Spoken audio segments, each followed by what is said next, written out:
chers abonnés, bienvenue sur Tina et ses ondes positives. Aujourd'hui, j'ai qu'une seule question à vous poser, rien qu'une seule. Attention, elle n'est pas évidente du tout, du tout, du tout.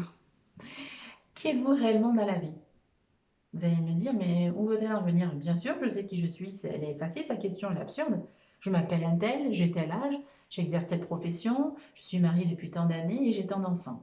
Ok, donc là vous pensez que votre présentation elle se limite uniquement à un âge, un état civil, à une profession ou une situation familiale.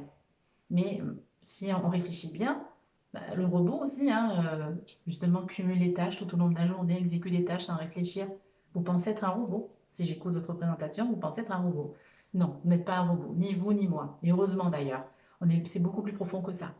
En réalité, on ne peut pas répondre à la question du qui suis-je. Et vous savez pourquoi? Parce que c'est beaucoup plus complexe, c'est beaucoup plus profond, puisque nous sommes l'union entre chaque chose, entre chaque être humain. Donc on ne peut pas répondre à cette question. En revanche, ce que j'invite à faire, j'invite tout le monde à le faire, c'est de réfléchir à votre raison d'être. Quelles sont vos aspirations dans la vie? Qu'est-ce qui vous motive? Qu'est-ce qui vous rend heureux? Tout simplement, réfléchissez à ce qui vous rend heureux, en dehors, bien évidemment, de votre travail ou de votre foyer. Ça, c'est important de se trouver. On est avant tout une personne, un homme et une femme. On n'est pas justement un robot qui exécute des missions toute la journée. C'est pas ce qui vous représente réellement dans la vie. C'est important de réfléchir à sa raison d'être. Qu'est-ce qui nous anime?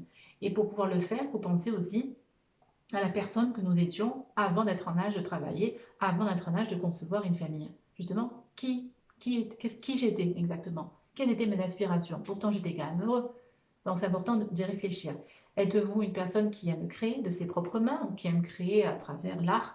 J'ai envie de dire que ce soit la peinture, l'écriture, enfin peu importe. Est-ce que je suis une personne qui aime venir en aide aux autres? C'est ce qui me rend heureux dans la vie. Est-ce que je suis une personne qui aime faire rire les autres? Est-ce que je suis une personne qui aime transmettre mon savoir, qui aime enseigner? Vous voyez, donc il y a une multitude en fait de possibilités de vous définir. Mais à vous de réfléchir. Qu'est-ce qui m'anime réellement? Vous pouvez devenir cette personne-là en dehors justement de votre travail, en dehors de votre foyer. L'un n'empêche pas l'autre. Pourquoi aujourd'hui j'ai décidé de faire cette vidéo? Parce que j'en ai marre d'entendre autour de moi des personnes qui se résument uniquement à leurs compétences professionnelles. On n'est pas une simple compétence professionnelle. Posez-vous la question, si demain votre employeur décide de mettre un terme à votre contrat pour X raison, qu'adviendra-t-il de vous si vous avez donné toute votre énergie à votre travail et que vous n'existez pas finalement en dehors de ce travail-là? Donc c'est important de s'identifier parce que sinon, le jour où ça s'arrête, on se sent totalement démuni, désarmé. On se dit mais qu'est-ce que je vais devenir? Tout simplement parce qu'on ne s'est pas trouvé, on ne connaît pas notre raison d'être. C'est pour ça que c'est important de travailler là-dessus, de se trouver véritablement. Au même titre qu'une mère qui a tout donné hein, pour l'éducation de ses enfants et qui n'a été qu'une mère et qui n'a pas eu forcément d'aspiration en dehors de son rôle de mère, qu'adviendra-t-il d'elle justement le jour où ses enfants prendront justement leur envol? Il est important qu'elle continue d'exister, de se trouver, d'être une femme, parce qu'avant d'être mère, on est une femme. Voilà. Au même titre, lorsqu'on a toujours été toute notre vie une épouse et du jour au lendemain, notre mari en décide autrement. Si on n'a été qu'une épouse et que tout s'arrête, qu'est-ce qu'on devient réellement? Donc ça, c'est important de se poser ces questions-là. Bien sûr qu'on a des aspirations, on a des motivations dans la vie, mais il faut aller beaucoup plus profond que ça, c'est beaucoup plus loin. Voilà. Donc j'espère que cette vidéo vous permettra de réfléchir à votre raison d'être. Prenez le temps de vous reconnecter avec vous-même. Posez-vous les bonnes questions. Qui je suis réellement? Alors pas qui je suis dans le sens j'ai tel âge, j'exerce telle profession, non ça je ne vais pas l'entendre. Mais quelles sont vos valeurs? Quelles sont vos croyances? Quels sont vos rêves? Quelles sont vos aspirations?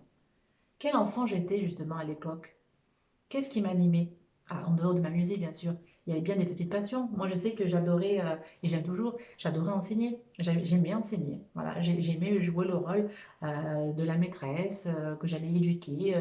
Moi, quand j'étais plus jeune, je voulais enseigner les plus petits. Je voulais être la maîtresse qui permette aux enfants de découvrir l'écriture et la lecture. Aujourd'hui, ok, j'exerce, je ne suis pas enseignante, mais pour autant, j'ai toujours euh, cet aspect-là, cette envie-là de transmettre mon savoir. Ça fait partie de ma personne, au même titre que j'aime aider, venir en aide aux autres. Ça fait partie de mes aspirations. En dehors de ça, j'aime aussi créer. Comme vous savez, voilà, hein, je suis aussi écrivain en dehors de ça. Donc, ça fait partie de mes aspirations et j'en ai encore plein d'autres. Voilà. On n'a pas assez de temps, je crois, dans cette vidéo pour énumérer tous mes loisirs, tous mes passions. Pour autant, voilà, je pense aujourd'hui savoir qui je suis. Et j'invite justement, je vous invite à réfléchir à qui vous êtes réellement dans la vie, réfléchir à vos aspirations. Écoutez, j'espère que cette vidéo vous permettra d'y voir un petit peu plus clair sur votre raison d'être, vos motivations dans la vie. Si vous avez aimé cette vidéo, n'hésitez pas à la liker, à partager aussi. et à poser des commentaires. Je me ferai un plaisir d'y répondre. Je vous souhaite en attendant de passer de très bonnes fêtes de fin d'année. Je reviens vers vous très très bientôt pour une prochaine vidéo et prenez bien soin de vous.